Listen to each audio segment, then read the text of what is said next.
Bonjour à toutes et bonjour à tous, je suis ravi de vous proposer ce cours de base sur les éclairs. Cette recette que j'essaie de vous rendre la plus simple possible va vous permettre de réaliser bien en fait une multitude de recettes d'éclairs avec cette base donc de pâte à choux, car pour réaliser des éclairs il faut une pâte à choux dans laquelle il nous faudra donc du beurre, de la farine, des œufs, de l'eau et du sucre. On commence de suite cette recette en faisant chauffer notre eau, notre sucre et notre beurre. Pour réaliser cette opération, il vous faut donc une casserole, une spatule. Vous allez mettre dans un premier temps votre eau. Vous ajoutez votre beurre que je vous conseille de couper en petits morceaux, c'est pour gagner du temps. En fait, lorsque vous allez réchauffer votre eau et votre beurre, et il ne nous reste plus maintenant qu'à rajouter notre sucre semoule.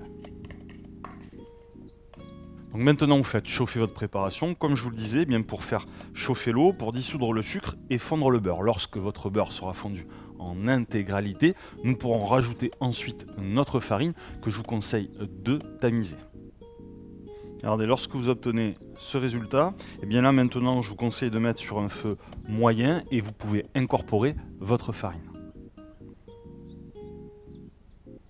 Maintenant vous allez mélanger rapidement tous ces ingrédients.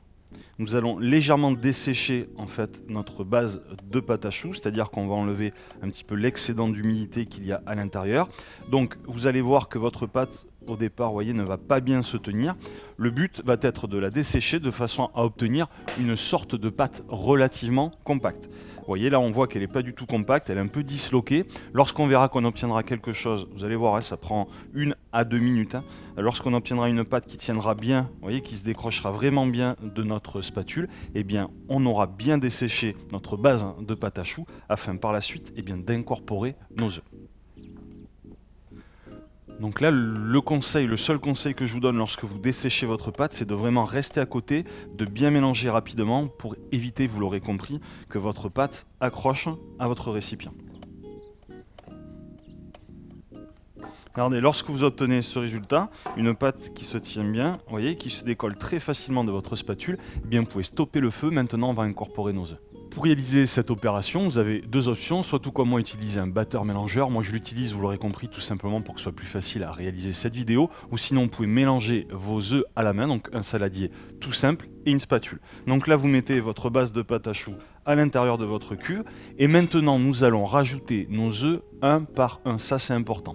Donc on commence par casser un premier œuf, et ensuite on le met à l'intérieur de la cuve de notre batteur mélangeur ou de notre saladier.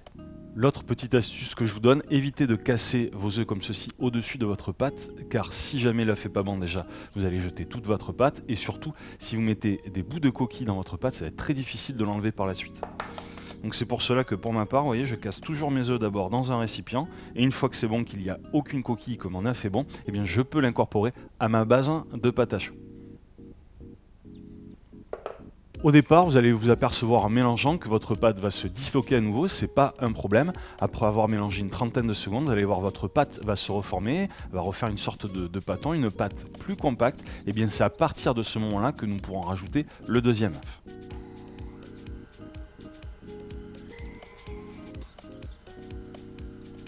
Vous voyez, après quelques secondes, j'obtiens un mélange relativement compact. Je peux rajouter maintenant mon deuxième œuf avec la même technique, vous voyez.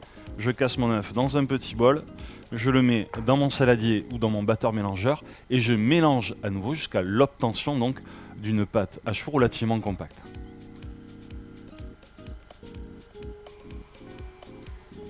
Ça y est, ma pâte, vous avez vu, est devenue compacte. Je rajoute maintenant mon troisième œuf.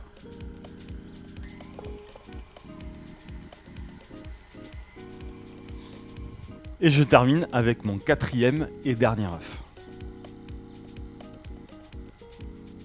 Et lorsque vous obtenez ce résultat, vous voyez, une pâte qui se tient quand même relativement bien, mais qui est souple, nous pouvons la mettre dans une poche à douille. Donc une poche avec une douille alors relativement large, elle est plus grande. Après vous pouvez la prendre cannelée tout comme moi, ou bien une douille ronde toute simple. Et maintenant, on met notre pâte à choux dans notre poche à douille. Pendant ce temps-là, je vous conseille de préchauffer votre four sur 200 degrés.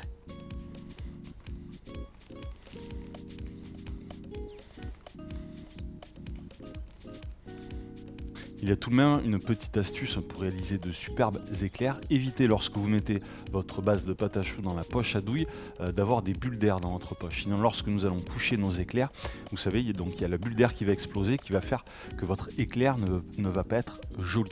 Donc dans ce cas-là, eh bien, je vous conseille de chasser les bulles d'air, vous voyez, de faire comme ceci avec la paume de votre main, pour avoir uniquement, vous voyez, que de la pâte dans votre poche. Ensuite, pareil, plusieurs techniques pour coucher nos choux. Soit vous avez ce genre d'ustensile, donc des moules en silicone. Dans ce cas-là, vous mettez directement donc, dans ces moules. L'avantage, on va dire, c'est que vous aurez une dimension, une taille qui sera identique, donc une cuisson aussi uniforme. Sinon, vous prenez du papier cuisson classique et je vais vous montrer tout à l'heure comment, en mettant sur une plaque à pâtisserie, on peut réaliser des éclairs. Alors c'est parti, maintenant, on couche nos éclairs. Autre astuce, voyez, en tout cas pour les droitiers, avec mon pouce et mon index, je vais maintenir ma poche et je vais la tourner comme ceci. Et pour les droitiers, eh bien, je vais pousser avec la paume droite de ma main et pas avec ma main gauche, uniquement avec l'intérieur de la paume de ma main droite.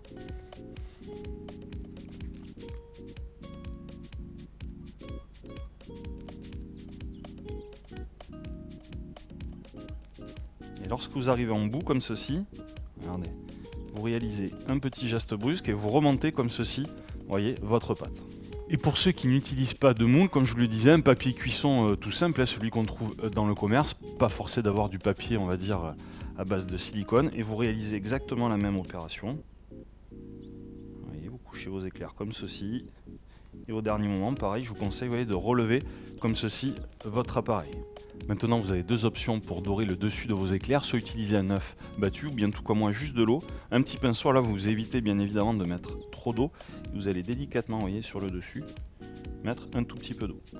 L'avantage aussi avec ça, c'est lorsque vous avez, voyez, des petits rebords comme ça de vos éclairs qui dépassent, et bien légèrement avec le pinceau, vous pouvez appliquer dessus. Vous inquiétez pas, ils ne se verront pas tout à l'heure ces petits rebords puisque vous pourrez rajouter un glaçage sur le dessus. Donc là, un tout petit peu d'eau, un pinceau, et vous mettez un petit peu d'eau sur vos éclairs. Et maintenant, on met nos éclairs dans un four à 200 degrés pendant environ 25 minutes. Après 20 à 25 minutes de cuisson, mes éclairs sont cuits. Je peux le savoir déjà grâce à la coloration, au fait aussi qu'ils sont devenus très légers et lorsque vous allez tapoter sur le dessus de votre éclair, il doit sonner creux. Cela vous confirme donc que vos éclairs sont bien cuits. L'astuce que je vous propose, c'est de déposer de suite après la cuisson vos éclairs sur une grille, comme cela l'air peut circuler partout et cela va éviter à vos éclairs de ramollir et de rester bien croustillants. Voilà, maintenant vous connaissez bien la base de ces éclairs qui est en fait une réalisation de pâte à choux. Grâce à cette vidéo, et bien maintenant on peut s'amuser sur le Cookie Club à réaliser toutes sortes de préparations, de ganaches à l'intérieur et d'autres vidéos sur lesquelles je vous propose de réaliser des ganaches savoureuses, vous savez, le petit glaçage aussi qu'on met sur le dessus, de façon vraiment à vous éclater et à prendre du plaisir avec ce dessert. Si ce cours sur les éclairs vous a plu, n'hésitez pas à me rejoindre sur le cookieclub.com ou en vous inscrivant sur les réseaux sociaux. En tout cas, je vous remercie d'avoir regardé cette vidéo et je vous dis à de suite sur le Cookie Club pour de nouvelles recettes.